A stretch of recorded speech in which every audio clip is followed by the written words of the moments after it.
ഇത് കൺഫ്യൂഷ്യസിൻ്റെ ഒരു ജീവിതത്തിൽ പറയുന്ന കഥയാണ്. ചൈനയിലെ തത്വചിന്തകനായിരുന്നു. എല്ലാ കാലത്തും തത്വചിന്തകന്മാരെ നിന്ദിക്കാനും ആളുണ്ടാവും. വളരെ കുറച്ച് പേര് അവർ ഉൾക്കൊള്ളുന്നവരുണ്ടാവും. അവരെപ്പോഴും കൂടെ ഉണ്ടാവും. ഇങ്ങനെ ഒരിക്കൽ ഇദ്ദേഹത്തിൻ്റെ കൂടെ കുറച്ച് ശിഷ്യന്മാരിങ്ങനെ നടക്കുകയായിരുന്നു. നടന്ന് ഒരു ചെറിയ വനത്തിലൂടെ യാത്രയായി. കുറച്ച് ഉൾക്കാട്ടിലേക്ക് കയറിയപ്പം ഒരു സ്ത്രീയുടെ കരച്ചിൽ കേട്ടു. വിഷമായി. മഹത്തുക്കളുടെ ഒരു ലക്ഷണം, അവർക്ക് കരുത്തുമുണ്ട്. പക്ഷെ മറ്റുള്ളൊരു ദുഃഖം കാണുമ്പം, ദുഃഖം കാണുന്നുണ്ട്, അവർക്ക് ദുഃഖമുണ്ടെന്ന് കേട്ടാൽ ഇവരുടെ മനസ്സുരുകും. ഈ ശബ്ദം കേട്ട ഭാഗത്തേക്ക് കൺഫ്യൂഷ്യസ് ചെന്നു. ശിഷ്യന്മാരുണ്ട്. ഒരു സ്ത്രീയാണ്, ചെറുപ്പക്കാരിയാണ്. ഒരു മൺകൂനയുണ്ട്, ചെറിയ സ്വല്പം 5-6 അടി നീളമുള്ളൊരു മൺകൂനയുടെ അടുത്തിരുന്ന് നമ്മൾ ഏങ്ങി കരയുകയാണ്. എന്താ കാര്യം ചോദിച്ചു. മോളെ, നീ എന്തിനാ കരയുന്നത്? നിനക്ക് എന്തു പറ്റി? ഈ കാട്ടിലെന്താ നീ ഇങ്ങനെ ഒറ്റയ്ക്ക് ഇരിക്കണത്? നീ എന്താ ഈ മൺകൂനയുടെ അടുത്തിരിക്കണേ?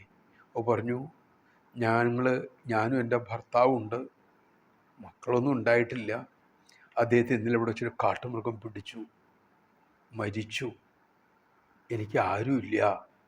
അദ്ദേഹത്തെ ഞാനിവിടെ അടക്കം ചെയ്തു. ദുഃഖം താങ്ങാൻ പറ്റുന്നില്ല എന്ന് പറഞ്ഞ് ഒരു ഏങ്ങി കരഞ്ഞു. അദ്ദേഹത്തിനും കണ്ണൊക്കെ നിറഞ്ഞു. ആ യുവതിയുടെ ശിരസിലൊക്കെ തലോടി. വിഷമിക്കണ്ട, മരിച്ചത് മരിച്ചു. നീ കരഞ്ഞാൽ ഒരിക്കലും അവർ തിരിച്ചു വരില്ല. ഈ സത്യത്തെ നീ ഉൾക്കൊള്ളുക. പോന്നോളൂ, അല്ലെങ്കിൽ നിന്നിൻ്റെ ഗ്രാമത്തിലേക്ക് തിരിച്ചു പോകൂ. അപകടമല്ലേ ഇത്? ഒരപകടത്തിൽ നിന്ന് നമ്മൾ പഠിക്കേണ്ടത് എന്താ? ഇനി അതേ അപകടം വരാനുള്ള സാഹചര്യത്തിൽ നിന്ന് മാറുക. വേണ്ടപ്പെട്ടവർ പോയി എന്ന് പറഞ്ഞുകൊണ്ട് നമ്മൾ മരിക്കുന്നത് ഒരു പ്രയോജനമില്ല, മണ്ടത്തരാണത്. വരുമെന്ന് പറഞ്ഞു, നിന്നെ ഞാൻ എൻ്റെ ഗ്രാമത്തിലാക്കാം. അപ്പോൾ ഒരു ചീറ്റപ്പുലി പോലെ പെൺകുട്ടി ചാടി എഴുന്നേറ്റു. എന്തിന് ഞാൻ നാട്ടിലേക്ക് പോകണം? നാട്ടിൽ കിടന്നതാണ് ഞങ്ങൾ. ദുഷ്ടരായ ഭരണാധികാരികളുടെ കിരാതമായ തേർവേഴ്ച കൊണ്ടാണ് എനിക്കും എൻ്റെ ഭർത്താവിനും നാട് വിട്ടു പോകേണ്ടി വന്നത്.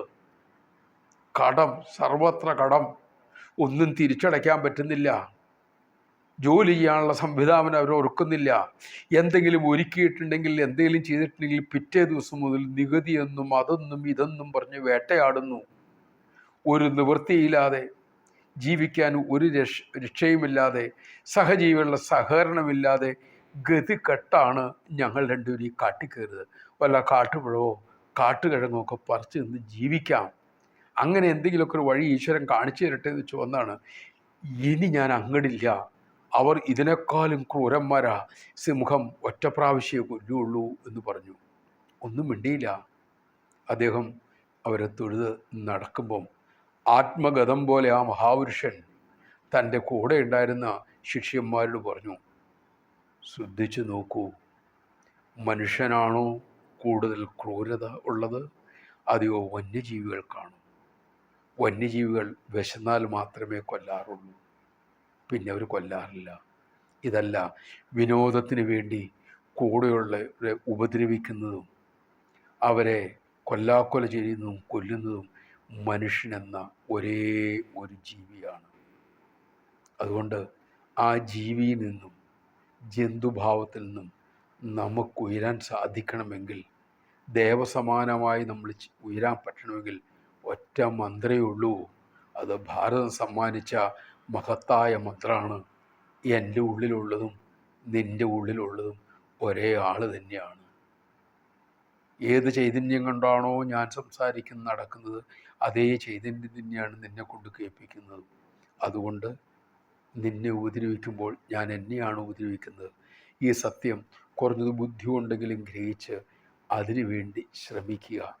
അതിൽ വിജയിച്ചില്ല എങ്കിലും ആ ശ്രമം തന്നെ നമ്മളെ ഒത്തിരി നന്നാക്കും. നമുക്ക് ശ്രമിക്കാം. ഈശ്വരൻ നമ്മളെ അനുഗ്രഹിക്കട്ടെ.